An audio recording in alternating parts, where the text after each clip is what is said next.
Sounds good. Yeah, good to finally talk to you. We had that one conversation previously with John. Well, I guess if we're doing a recording, we should probably be a little formal, at least at the start, to introduce ourselves. Yep.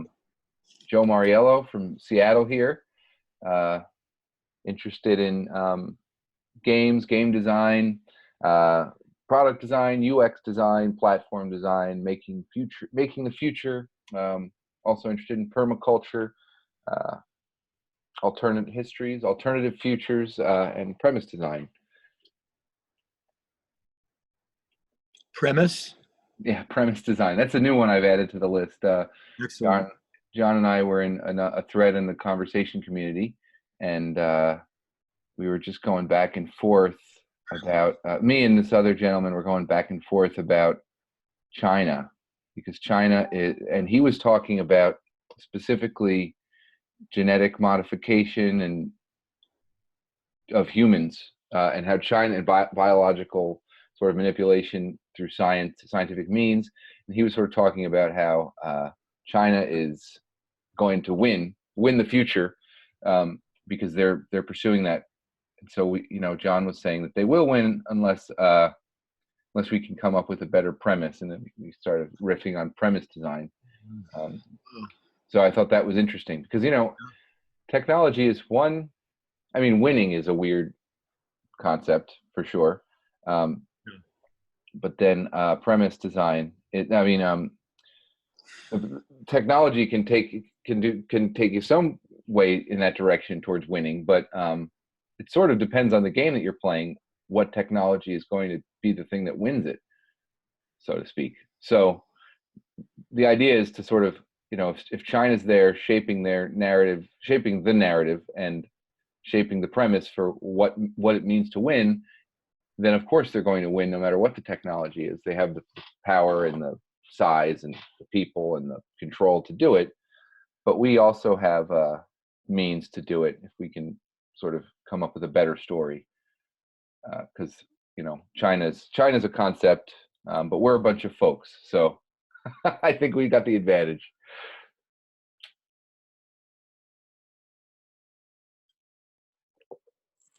Are you muted? Yeah, there we go. There you go. I used my cough button. I thought I turned it back off. I was just going to say that before we go, before I get drawn even farther into this fascinating conversation, I'll just say that I'm Ron Scroggin in Chicago, and I'm,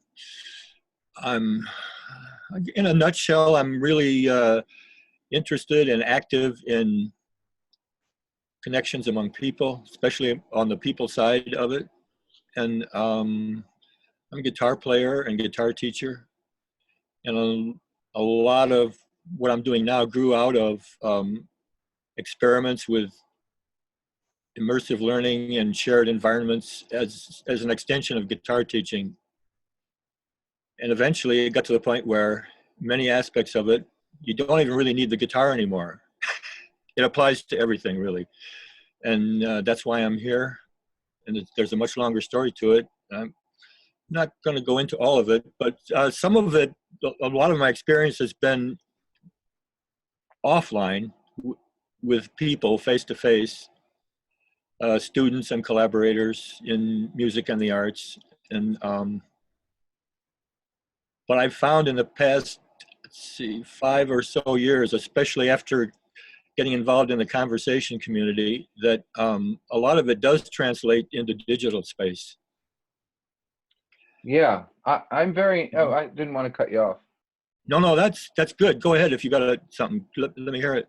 Yeah, I'm really interested in what I've heard you mention immersive learning and immersive learning environments a few times, and yeah, I'm interested to know a little bit about that story, how you got into that, and how you manifest that, and what you found resulting from it, or what's resulted from it, or your experience with it. The turning point experience was in 2007 in an experiment that was to culminate a long-term learning relationship with a guitar student who was going to be we're going to have to go our separate ways at that point.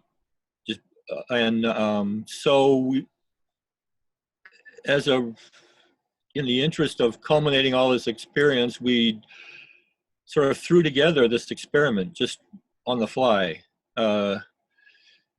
to study a complex fingering pattern on the guitar. And that kind of exploded into a full-blown, we kind of built a world on it and lived in it. And that was how we ended up using that as a learning experience. And so there's a lot more to it than just learning where to put your fingers in this pattern. And because it's music, it became pretty deeply involved psychologically, emotionally, and all these things. And so at the time, it was very cool and neat, and I was expecting to maybe learn something from it that could apply further to teaching, learning. But there was a lot of transitional stuff going on at that point, and I couldn't deal with that for about a year.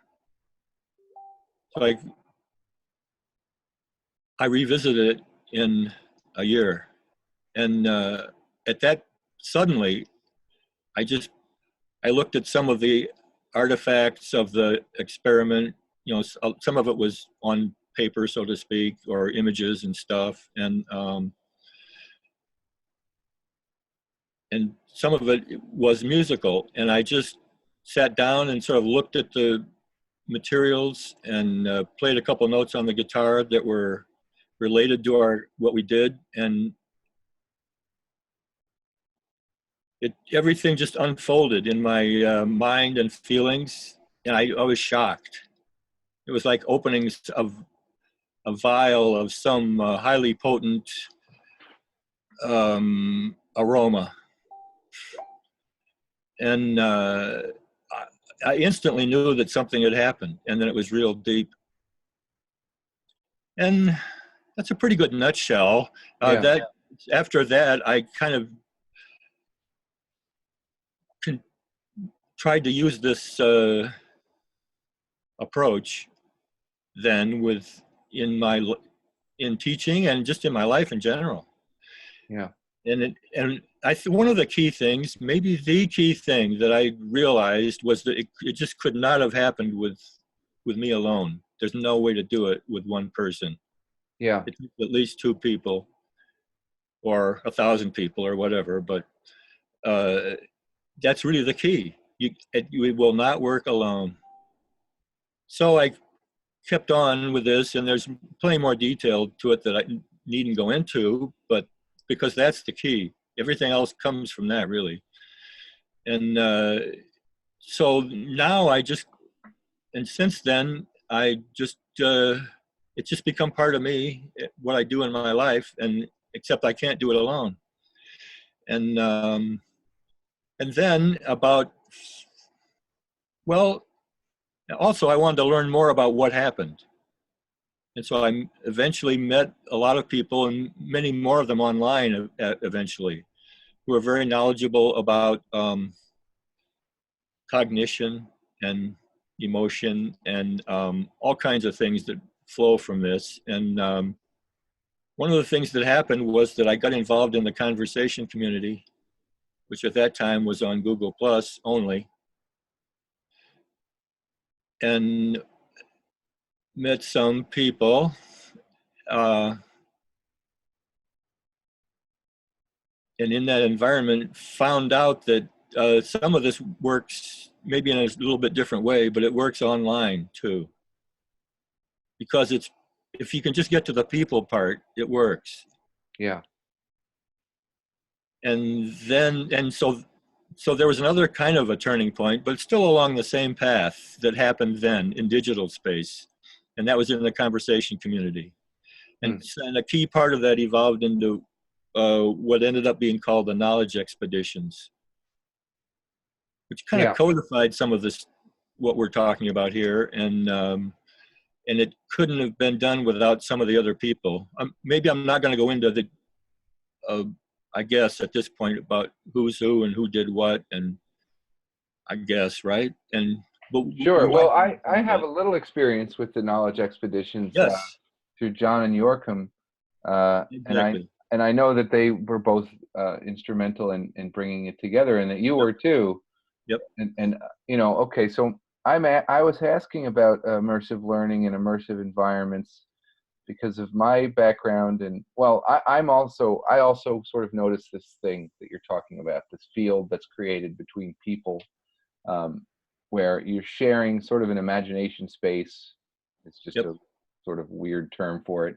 Um, No. and the possibilities that that creates, because you have this sort of shared or mutual understanding of things. You sort of share, it's sort of shared values, and but more than just shared values. It's sort of a set of toys or something for your brain to. So my background is, I mentioned games and game design. Um, this stuff is like really important from that aspect, and then also I've done a fair amount of teaching and working with children, working with education technology, and so all this stuff has been in my brain, sort of kicking around for a while, but I never had anybody to talk to about it until I found the conversation community myself. And well, actually, the conversation community sort of found me. I think John friended me one day, and all of a sudden I was in this weird group, and I didn't know what was going on, and I was disoriented. But um, yeah, the knowledge expeditions are incredible, because they're, as somebody that kind of worked on games and with games and played a lot of games, it's not very sophisticated, right? I mean, there are much more Yeah, right. sophisticated game environments out there, like no question. Knowledge Expedition is pretty simplistic in a way, but then there's something about the way you're constrained and the way it's presented, that and the space that it's created by the fact that it's not so like that the immersion is relying on you to sort of step with it, Yeah. that creates a field between people. It's really powerful, and I know that you Awesome. did a lot of the sound work for that, and I think the sound is very crucial to making that happen. I know from Yep. game design, games don't really come to life without the sound. You can put graphics and mechanics together, and it's fine, that works, but you won't feel the hairs on your neck stand up until the sound is in there. So I really appreciate That's that. good. Really good point about the sound. Joachim did an awful lot of the sound as actually executing it, making it happen. And um, not quite sure what to say. So he did a lot of the sound, but I understand that and play a Yeah. part of it. And it's a big Well, part of my background is sound. yeah, and I think that that's an interesting sort of door to get into it, to hear your story. Um, that you sort of came into it, trying to teach a fingering pattern. That's so interesting that a world was created out of trying to create a complex fingering pattern. I mean, I'm curious to know more about that, but I don't know if that's the best place to go. Yeah, where should we go next? Well, uh, I love that, but I don't want to. I'm a little afraid of going into it because then we're off into a guitar player geek land, probably, maybe. Yeah, Um, I don't have the background. I mean, I've played guitar over the years, but I don't have the I thought background. so. Yeah. Yeah. Uh, my musical background, I spent a lot of time with musicians. In college, I was like living with some musicians, and I love that. It's just like the play, because we had a practice room, and um, you could just go in there and play music together. It's normal at that point, but now it's like that's not what I do now. But it was fantastic. Yeah, and the connections you make with those people that you play music with is special. Maybe I could connect that. Uh, I mean, ostensibly, I think this is the annotations meeting. Oh yeah, good call. Oh, okay. So, Yeah, and no, it is. it It all is. fits. It all works together, though. Yeah. I said that we produced artifacts and elaborated on what we did. And we also actively did things. I mean, physically acting out even some of the things we were working on. And so a lot of it did not really get annotated, Yeah. except maybe in our memories. Yeah. And I've actually, that's an important part of the way I work with annotation, because I just developed a lot of it then. It's not as good as your annotations. Oh, I don't know about It's that. different. Well, maybe No, they're I both don't know about okay. that They're at both all. good. I'm trying to, so my good is not as, what's the better word than good? Not as, okay. It's You good though. mentioned I wanted to mention that they're good. I appreciate that. I do appreciate that. The vial, like opening a vial, and like that's a powerful annotation.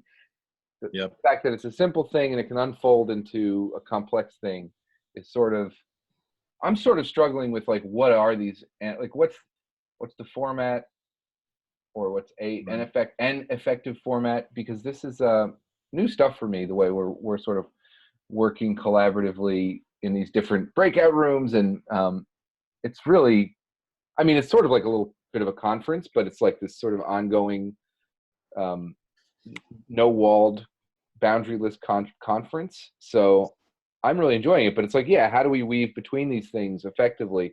And so I've made some annotations to the different chats or conversations, but I've not shared any of them widely. And then you made one annotation, which was an image and a set of thoughts, and shared that into the conversation group. You got it out there quickly, and it's alive. It's alive. So Oh, good. yeah, I hope so. I'm interested in, yeah, sort of figuring out how to make a bridge between the stuff I've been messing around with and something that's alive in the conversation community that we can talk about. But then also, just to add one more thing to that, the next step, which is what John is always talking about, and I'm completely on board with, is, moving outside of the Facebook mothership and building our own sort of community or set of communities or whatever it is. I'd like to note that. Yeah. I think that's the overarching, I don't want to just say theme. I mean, that's what really, all the breakout groups, that's the central theme for me, is that we want to work on some kind of platform co-op, and that will, reduce our dependence on all especially like proprietary platforms and everything that we're so dependent on. And the way of doing it, I would say the condensed version of it is that it's we do it through mutual awareness and learning, which really harks back to everything we've just been talking about. And that's how we do it, and it's fleshed out a little. It's more complete it's really kind of a formal statement, which is that social cognition times participatory inquiry approach Yeah. equals a successful launch of a tokenized DAO platform co-op with 300,000 people conversation community.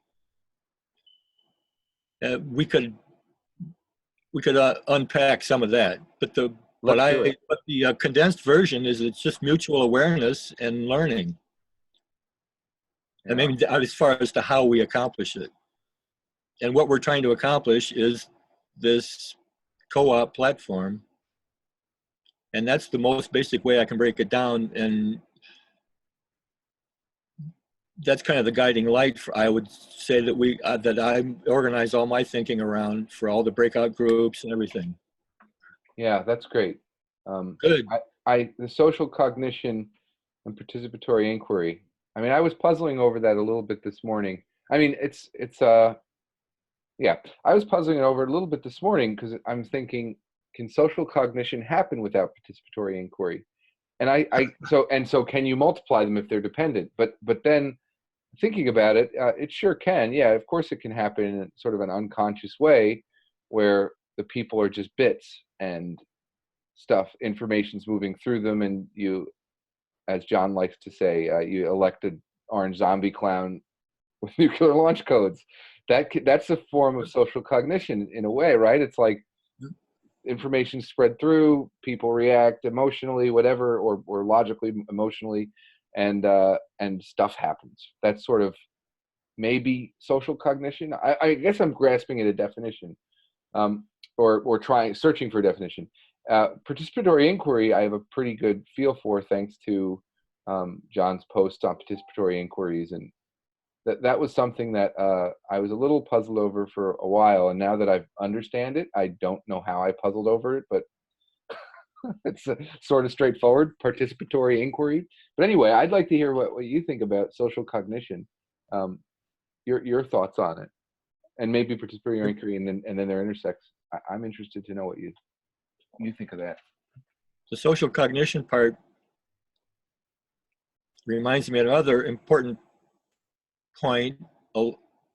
I said that I guess that the most important thing I realized about these experiments was that it takes more than one person. So if you have more than one person paying attention to each other, I mean, that is some kind of social cognition. And I think a key word in that is that it's personal. If it's not personal, I'm not even sure what would be impersonal, but maybe, you know, some of the conditions we live under are pretty impersonal. We're just forced to do things and see things that are forcing us to try to do other things. And I mean, it can be kind of personal, but it's usually often kind of phony when it to do that in our society and in our a lot of advertising and stuff like that. Yeah. So it's yeah, personal. you're right, though. It's attempting to be. That's its goal of advertising, is to sort of hit that personal chord, right? Right. And I mean, it's fine sometimes, but an awful lot of it is just such a waste of time. Yeah. And so anyway, I would say then social cognition. So I pretty much just think, I mean, if I have to describe it, it just as mutual awareness. And I don't want to forget though. And then to get to the participatory inquiry approach, that formula, it's cast as a formula: social cognition times participatory inquiry approach. What's that times? And you were talking about that, and that I think we're getting pretty close to something involving annotation at that point, because I think a lot of that times is about feedback loops in the conversation. The conversational feedback loops, I think, are a big part of that times factor. That's how the participatory inquiry, which the people who are socially cognitive are aware of each other, then with a little more work, a conversation about the conversation, which is that's beginning to be some kind of annotation. Or it includes some kind of annotation. Depends on how you define annotation, but it's about something. So that, I think that's the times. Yeah. So if we have mutual awareness and we're mutually interested in learning, and we have a conversation, the work really is done in the conversation. But that doesn't only include like the words we're saying to each other right now. That's, in a way, that is it. But also we have a further conversation about the conversation, which may not always be even in real time. It might include all kinds of artifacts and other things. That's part of our conversation. And I had and so then you might say all of that is annotation. Yeah. But I mean, Yeah. you and I, in my way, are doing things a little bit more specific. Hmm. But really, everyone can do it. But maybe we're taking on a little more responsibility in that arena just because we like it. And Yeah. That's how I look at it. yeah, We like yeah, it, and we're drawn to it because there's a lot of work to be done, and I'm not drawn to all of it. So, yeah, but I am interested. I'm interested in two things you just said. One is feedback loops because that ties yeah. directly for me to game design. Game design is basically setting up feedback loops using Uh-huh. rules or incentives to sort of drive feedback loops. But then the other thing, maybe before that, is you said, a definition of annotation, and I'd like to talk about that, if you're up for it. Yeah. I see. I don't have a well. I mean, I have a sort of a. I have there's the dictionary definition of annotation. There's the sort of contextual definition based on the conversations I've had with John and others.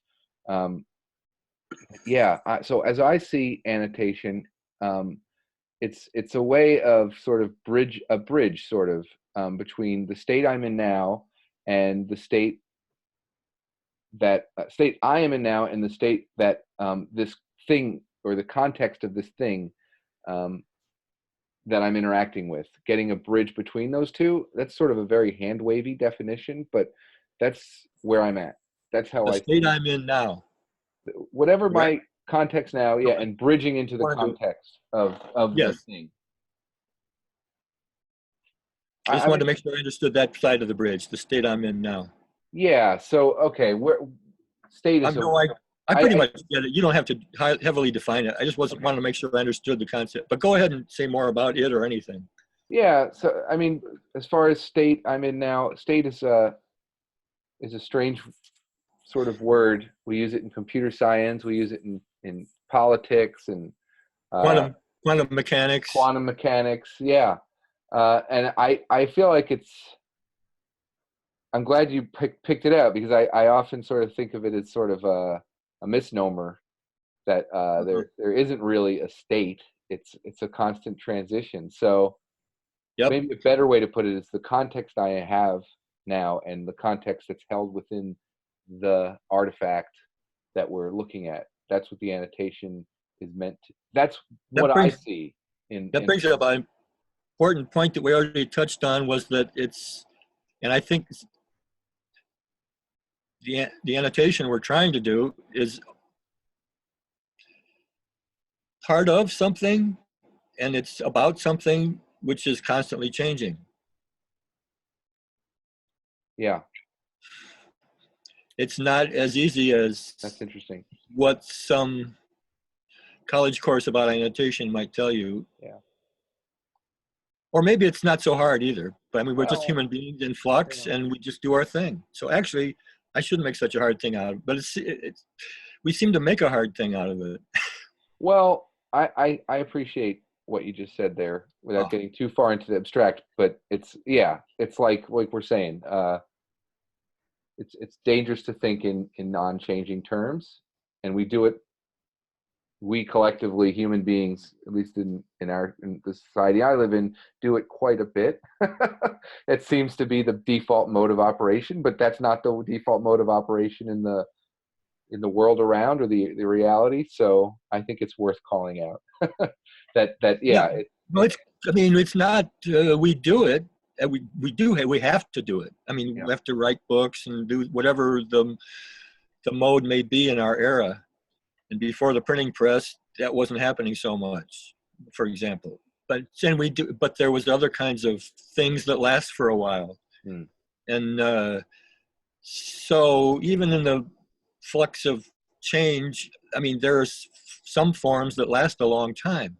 yeah And doesn't that have something to do with data access objects? Aren't they kind of a bridge between things that are a little more permanent and the things that are changing more rapidly? Does that idea make sense or not?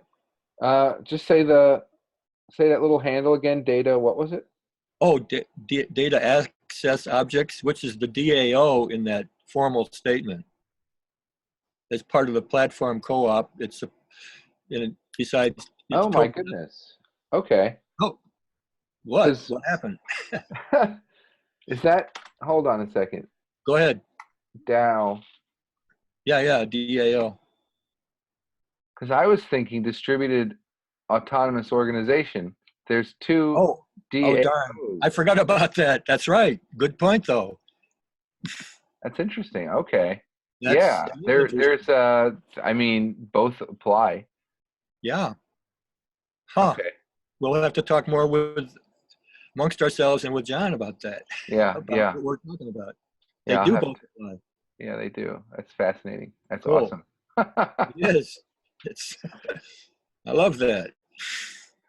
Yeah. Well, and I hope it all fits together in any case, because you were really explaining a lot about your feeling and of bridging, and from your end it's a state, and that's how we got off into the state Yeah. definition. And Yeah. still thinking about where that leaves us, but maybe you can tell me. Well, I'm just very interested in the idea of giving access from the outside to inside for folks. Yep.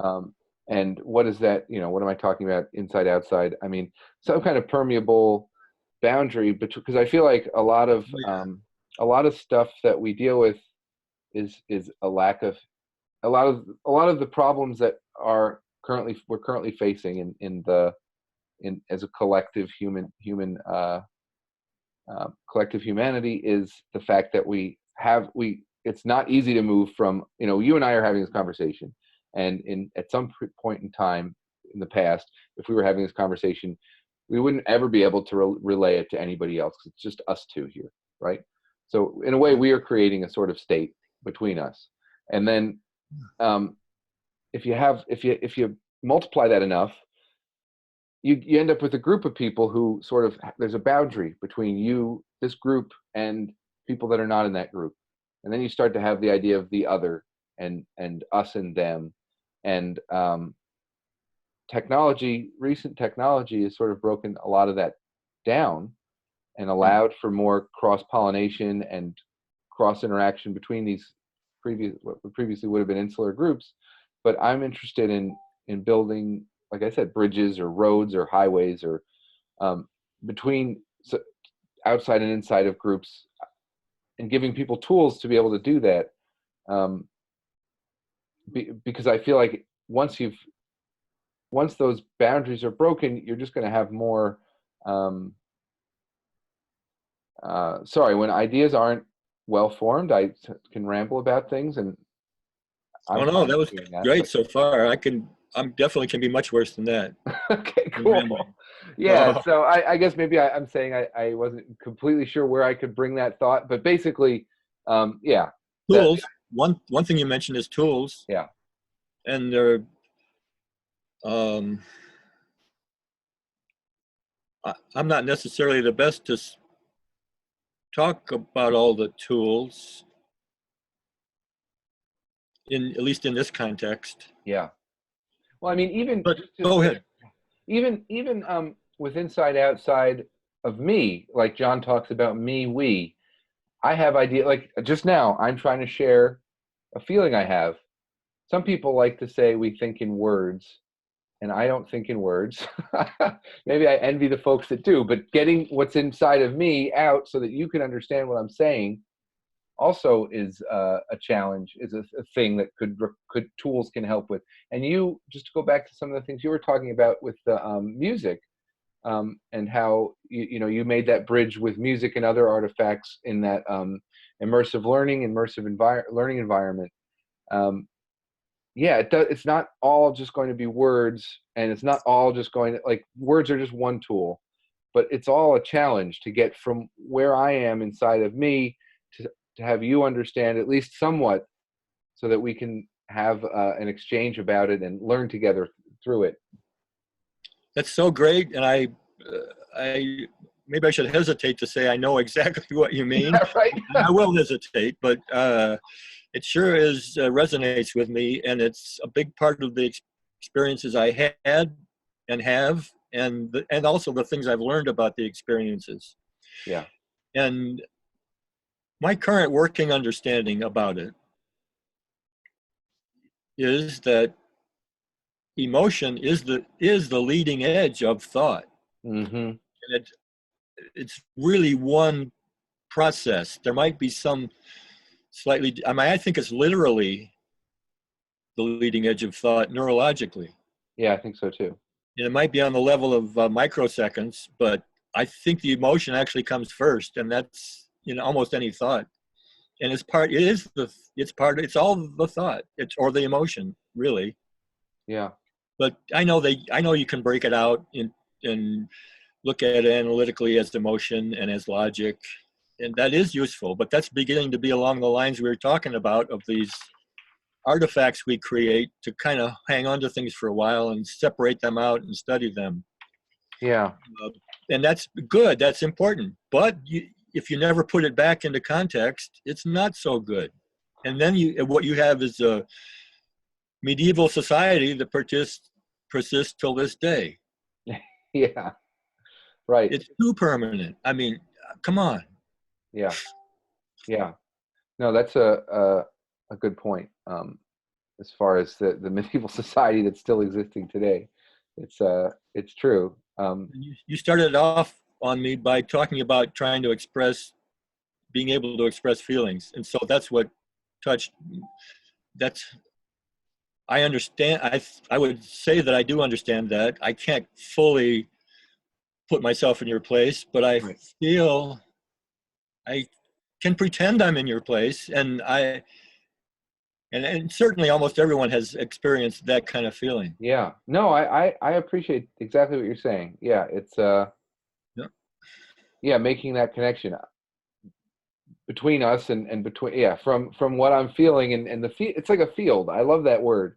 A field of sort of where you are in any given moment, and then how that loops back to your past and loops forward into your future. But just the fact that we had this conversation and you feel closer to where, like, we feel a little closer now.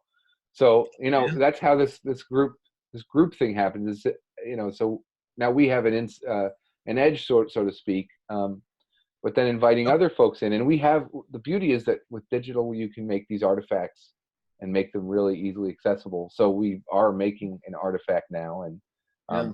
I hope John, or I hope somebody will watch it and make some annotations, and then we'll learn something Right. from their annotations, which is what you were mentioning as far as the annotations become part of it, right? I think so. I keep finding things that are part of it.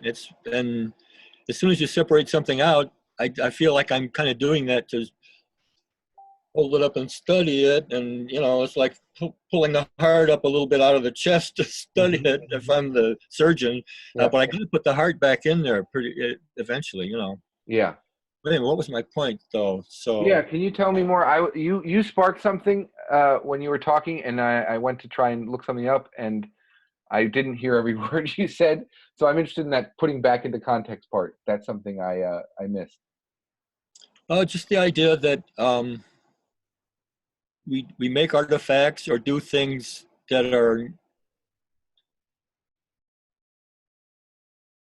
about something, but it's not in real time. It's Mm. about something about, and I tend to associate it with study, uh, but there's all kinds of ways we could associate it. The taking things, it's the analytical. It's good, actually. It's good stuff, but I think it just gets out of hand. And as you said, it's the default mode, Yeah. and it permeates everything so much that we still have a medieval society. Yeah. And so on occasion I've ranted against it, but I recognize it's part of being human, but I just think it's way out of balance. Yeah. And so if you don't put whatever you're studying back in context, it's not, what good is it? Yeah. Yeah. That's right. Back Like into the the human context. heart, if you literally pull a human heart, lift a human heart out, which could almost happen in certain kinds of surgery and stuff. Yeah. And there might be, I'll bet there's some medical students watching that operation happen, Yeah. and they're learning from it. But you can't hold that heart out for 10 months for the students to look at it. It's got to be put back into context. Mm. And the students have to put their learning into their context. Yeah. Yeah. This is getting out of hand now because everything is connected. Right. Sorry. Right. Right. No, I kind of, part of me wants to be like, okay, let's tie this down again. But then part of it is like, yeah, no, it's just nice how it's sort of spiraling and They're both good. I just like to keep a balance, and yeah. if there's no artifacts, I guess, and there's no tying it down, then I'm not sure. I can't even give it a value judgment. But what happens is that it just goes off into infinity. Yeah. And maybe we experience that. Yeah. And so whatever. And it's for the human condition, I just see as kind of being balanced between those. It's a balance. Those are the tips of the balance pole on the tightrope. Yeah. On the one end of the balance pole is analysis. Yeah. At the other end is experiencing. What's in the middle? Human being. Yeah. More so, I'd say it's more acute for human beings than for. Well, don't even want to get into that definition too much. But in the living in life, I mean, we tend to define ourselves as human beings, and a lot of those walls have become more permeable too, though. Yeah. So I'm hesitant to say that, a very important animal friend I might have is, I hate to make that distinction. Yeah. I mean, you can objectively recognize some different potentials. Oh, sure. Fine. But wait, what was my point? So, but anyway, so given if I accept that we can call ourselves human, then I'd say that that's who's walking the tightrope, maybe more so than the rest of the biosphere. It's up to us to do a lot of what has to be done. We're on the tightrope. Definitely. Yeah. No, we've caused a lot of it, and we have that. Yeah, we have that capacity to sort of. I mean, I guess every animal does, right?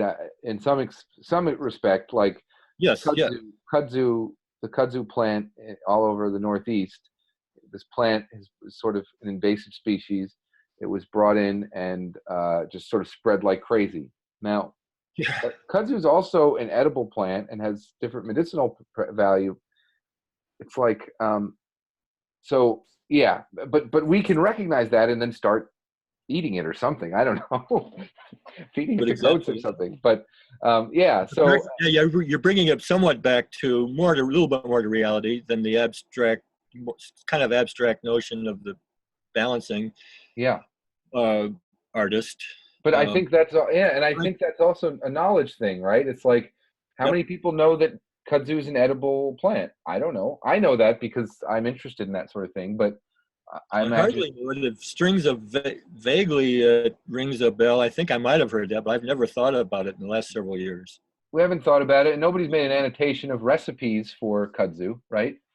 If somebody could make a popular dish out of kudzu, then maybe we would start hacking away at the kudzu, and it wouldn't be an invasive species. It would be an important part of at least our sort of our diet or our context. And like, there's other examples, like the invasive species in the Mississippi River. There are these fish, and these fish are they're prolific, but they have this behavior where they actually, when you run your motorboat through the water and there's a school of them, they will actually jump out of the water and you can easily catch them in nets. And people complain about these fish. They're everywhere. They're all over here's a fish that will jump into your boat. Why? And you can eat it. It's an edible fish. Yeah. Do you remember the name of the fish? Oh. because I think I know what you're talking about, and I'm trying to remember the name. I gotta look it up. Yeah, Well, don't but worry. no, And but I don't want to lose track of this because it's really pertinent and important. We've kind of taken various turns in the conversation. Some have gotten pretty, I guess you could say, high flown. yep, And now you've tied it down really well and nicely into an example of what can we do. yeah, And and so that I think that also ties in very nicely with the breakout groups in the conversation community, because a lot of why we're doing these groups is because what can we do? yeah. What can we do? Yeah, Not only, I mean, I'm pretty sure most of us are pretty interested in broadly what can we do in the world at large, in society at large, and in the biosphere at large. What can we do? And then we're somewhat more specifically concerned about what can we do to bring the conversation community maybe into a more independent, less dependent on the, what is it that we're trying to become less dependent on, Joe? What is, or I mean, would you just say proprietary platforms or what? What are we I trying to, think but that's that's what the a great group, umbrella term, yeah, yeah, proprietary platforms. yeah. But I think there's something specific in there that I like to attach to, which is Yeah. our data, basically our data being ours, right? And that's Oh, what yeah, something right. like the Oh, blockchain. yeah. Go on, Yeah. please go on. Yeah. Yeah, so that's what something that blockchain and these technologies like the distributed autonomous organizations can facilitate is and Right. projects like Holochain, for example, where your data is yours and you choose how to share it, you choose who you share it with, you choose how to leverage it for the benefit of for known benefits, right? Like right now, my data's in Facebook and it knows that I'm talking to you and talking to John and it knows this stuff and it serves me ads, which some benefit me, I guess. And but a lot of it is like it's benefiting as as we say, into the pocket of Mark Zuckerberg. So Yep. and with no control of my own. So yeah, that's something I see. Hi, Mark. Although Mark isn't here in Zoom, so so we are Well, free once we from Mark post at the it, moment. But once we we're in, post it, yeah, once we post it, and Mark can see it. he can see it and crawl it and do all those things. And I I hope he we does. talked about this before, and we want to, as I understand it, or do I understand it, that we hope that this will be a part of what the new conversation community development is, that we'll have things that belong to us and that belong to us, and Yeah. things that we contribute to as a community that belongs to the world. Yes. Exactly. Exactly. Excellent. And that's among or part of what all the breakout groups are working on, which have emerged and proliferating rapidly. Yeah. This is a pretty recent development, the way this is going now. It seems to be almost exponential. So I hope it is in a manageable way. Yeah. Well, that's what I'm hoping too, is that as it expands, the momentum can continue. Yeah. I feel like it's not up to any one person that happens, but Yep. um, it's yeah, because I feel like it's really great. The conversations are at a different level than something I've experienced before in digital media, although I've had some um, nice interactions just through the conversation community before, but this is like another level of richness and personal interaction that's just awesome. It's like we can really get to know each other at a whole different level. I I'm not I did not take exact note of what time we started, and I'll bet we're approaching the end. Yeah, And it's a probably. pretty nice approach. I really would like to say at this point, our approach to the end is going very nicely. I think we've covered some great ground, and the last points that you were making are really great too. I'm not Great. sure if that Yeah. fully ties it up or not. Maybe I'm not sure how to wrap it up, or Good what call. do you Good think about call. anything about it. Yeah, I think we have a lot here. I have my annotations in paper. I think maybe a task for me would be to, and it doesn't have to be with this conversation, but just in general, I'm going to task myself with making some annotations that I've made more public, finding a way similar to the way you've done with that, basically tying back into the conversation community. I think I'm going to try and do something like that. I'm I very have like, interested in that. And I mean, do whatever you want, certainly, but maybe it gives me an idea that we might collaborate on some of that. oh And maybe please, possibly in a very fun way, I hope. oh please, yeah. Do you have any I'm not, ideas or well, direction? maybe we could draw ourselves into one of these little context of annotation that, oh, I know what a big part of it is. Hmm. And uh, that a lot of my experience harking back to that experiment in 2007 and everything since then is that I so often find that in doing these kind of my version of annotations, and like the one that you mentioned that was posted in the community, it involves an element of fiction. Yeah. It's somewhat fictional, and it's even game-like sometimes.